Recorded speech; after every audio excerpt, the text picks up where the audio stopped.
Good afternoon, Colin here with Techout, and today we're going to be taking a look at my Galaxy S24 Ultra. I picked this phone up about a month ago, and as you guys know, I've had a Galaxy S24 Ultra before, back when it came out, but I did sell that around the time that the Z Fold 6 came out, and I gave that a little bit of a try as well. And this is going to be my vote for my favorite phone of 2024. We are coming up on the very end of 2024 here now with just about 2 weeks left in the year. So I figured why not go ahead and make a video talking about why this is my pick for 2024.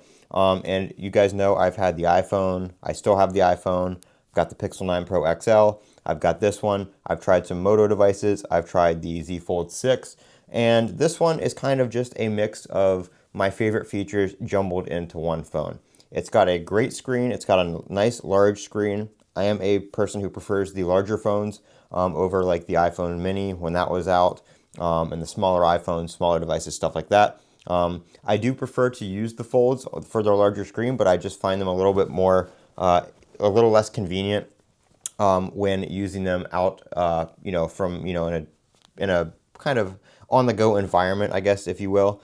So this kind of gives me everything that I like, the larger screen. One of my big features and my favorite things is the S Pen. That is kind of what keeps me on the Galaxy S24 Ultra, or just the Galaxy Ultra line in general. I don't use the S Pen every day. I don't use the S Pen a lot, actually, but just knowing that it's there when I do need it is something that keeps me on the phone, constantly. I don't even really use it as a pen. I use it just more as a stylus to kind of, navigate the UI and stuff like that throughout the day, depending on what I'm doing. Sometimes it's nice just to be able to use that physical input rather than using your finger. Being able to use the S Pen as the remote has come in handy a couple times for me. Again, not something that I use a lot or really at all, but when it's needed, it is there. Something that with other phones you just don't have. Like if you have an iPhone, if you're using your iPhone and you need to take a photo, but you need to hold your phone way out, or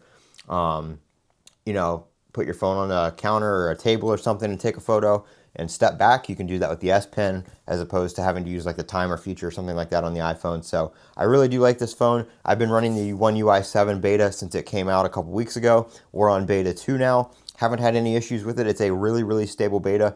A lot of people were saying that they should just release beta 1. They should have just released beta 1 as the stable version instead of messing around with it and changing it, because beta 1 was just that good. Beta 2 has proven to be pretty stable over the past 24 hours that I've been running it. They did make a couple changes. This isn't a One UI 7 beta video. I've already got a beta video out on that, but they made a couple changes overall that, like I said, some people do like, some people don't like, but they should have kept beta 1 and just released it, in my opinion. But this is a great phone, great battery life, gets me through the day. Even running a beta, the battery life is great. Great accessory availability for it. That's one thing about the Z Fold series. Cases and stuff like that are expensive. Screen protectors are more expensive. Just service and support is overall more expensive.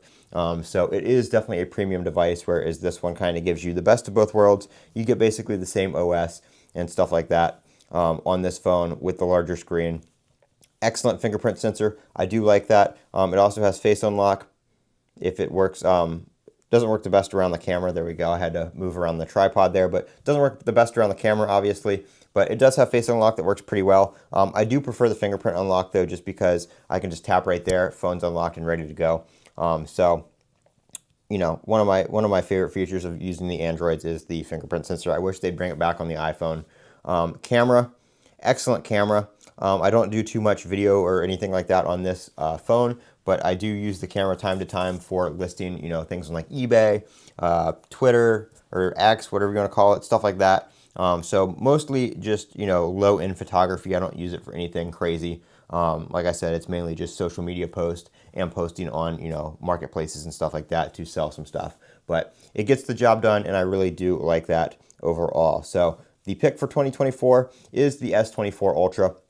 It's the only phone that I've sold and then bought another one to go back to.